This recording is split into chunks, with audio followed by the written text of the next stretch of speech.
Uma prática ainda pouco conhecida, mas que pode beneficiar muito as crianças e adolescentes dos municípios, é a transferência fiscal para o FIA. Veja mais detalhes nesta reportagem. Olá, telespectadores da TV Nova. Novamente estamos aqui com o promotor de justiça, André Tuma, que vai falar sobre um tema muito importante, que é a transferência fiscal de valores para o Fundo da Criança e do Adolescente. Não é isso, doutor?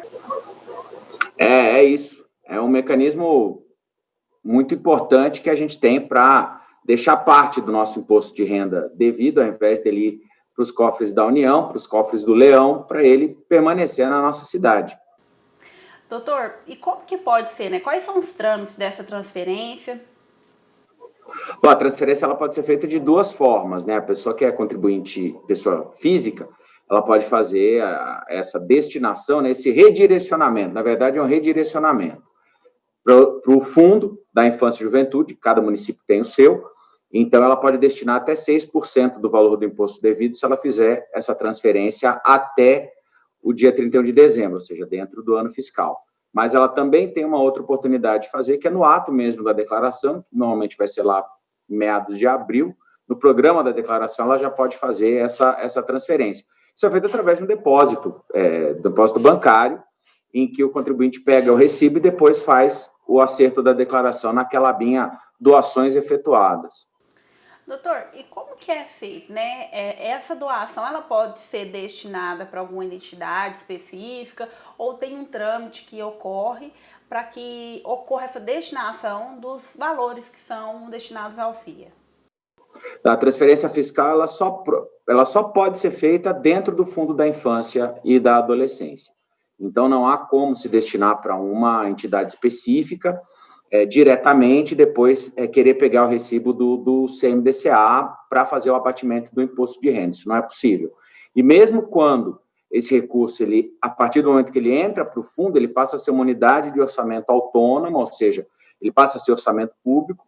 É diferente do orçamento da prefeitura, uma unidade autônoma, como a gente disse, que tem uma gestão exclusiva pelo CMDCA. Então, quem decide a sua destinação, para quais entidades, ou melhor dizendo, para quais projetos eles são destinados, é o CMDCA de forma exclusiva, mas, evidentemente, por se tratar de uma unidade orçamentária, ela tem controle tanto dos mecanismos internos da prefeitura, quanto do Tribunal de Contas, quanto do próprio Ministério Público.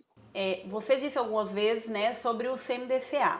Às vezes as pessoas não têm conhecimento, né, do que é este conselho e como que é feito através dele essa transferência para essas entidades, né, para esses projetos, como o senhor disse. Tem um chamamento público, como que ocorre? O CMDCA é o Conselho Municipal dos Direitos da Criança e Adolescente, todo município tem que ter o seu, ele é montado de forma paritária, ou seja, metade governamental e metade não governamental, e tem como uma das suas atribuições a deliberação das políticas públicas de defesa da criança e do adolescente. Ele também é responsável pelo processo de escolha dos membros do Conselho Tutelar, que aconteceu ainda no ano passado, e também pela gestão do fundo, né?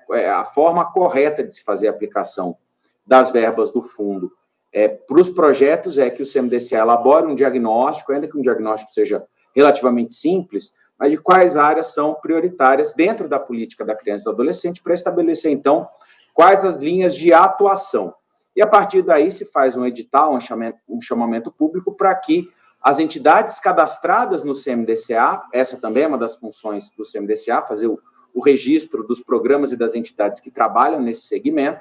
Então, aquelas entidades que estão registradas, elas podem apresentar os seus projetos dentro das linhas de atuação, das linhas de aplicação estabelecidas pelo CMDCA, para serem contempladas através desse aporte de verbas e, claro, com toda a prestação de contas, né, não só a prestação de contas contábil e fiscal daquilo que foi empregado no projeto, como também o CMDCA deve fazer um monitoramento do impacto efetivo que esses projetos tiveram na sociedade, né, que tipo de benefício concreto aqueles projetos trouxeram para aquela comunidade que ele era destinatário.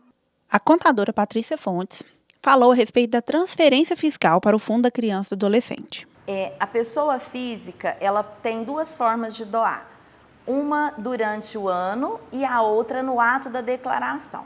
Quando ela procurar o contador para fazer a sua declaração, ela já conversa e fala que o imposto que ela apurar, ela quer reverter a quantidade que ela pode para os fundos da criança e do adolescente.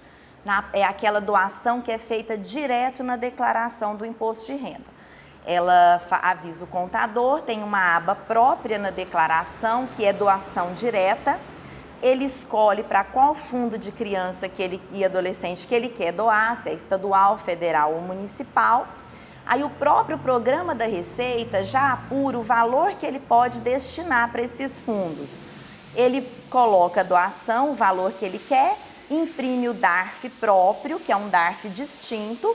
Esse DARF que foi apurado, ele vai pagar em qualquer agência bancária até o último dia útil do mês de abril, que é quando nós fazemos o imposto de renda, e aí a doação dele já vai estar confirmada.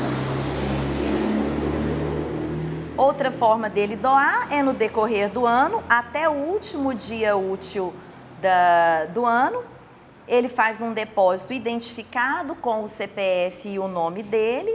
Esse depósito já vai ser destinado ao fundo. Na hora dele fazer a declaração no próximo ano, ele já informa isso para o contador, tem uma aba própria também, que são doações efetuadas, e ele vai colocar o valor que ele doou nesse campo específico. Essa doação que é feita durante o ano pode ser até 6%, e aquela que é na hora da declaração é só 3%. A contadora pontuou a respeito de quais pessoas e quais as diferenças da pessoa física e da pessoa jurídica no momento da transferência. A pessoa jurídica, para doar, ela faz o depósito identificado durante o ano e abate diretamente no imposto de renda apurado pelo lucro real. Ela não vai ser dedução de despesa, vai abater diretamente no imposto. As pessoas que tiverem dúvidas, procure o seu contador de confiança antes da declaração, ou mesmo se não tiver feito a doação antes, no dia da sua declaração que você for fazer, você já informa o seu contador que você tem esse desejo de destinar parte do seu imposto de renda para esses fundos da criança e do adolescente.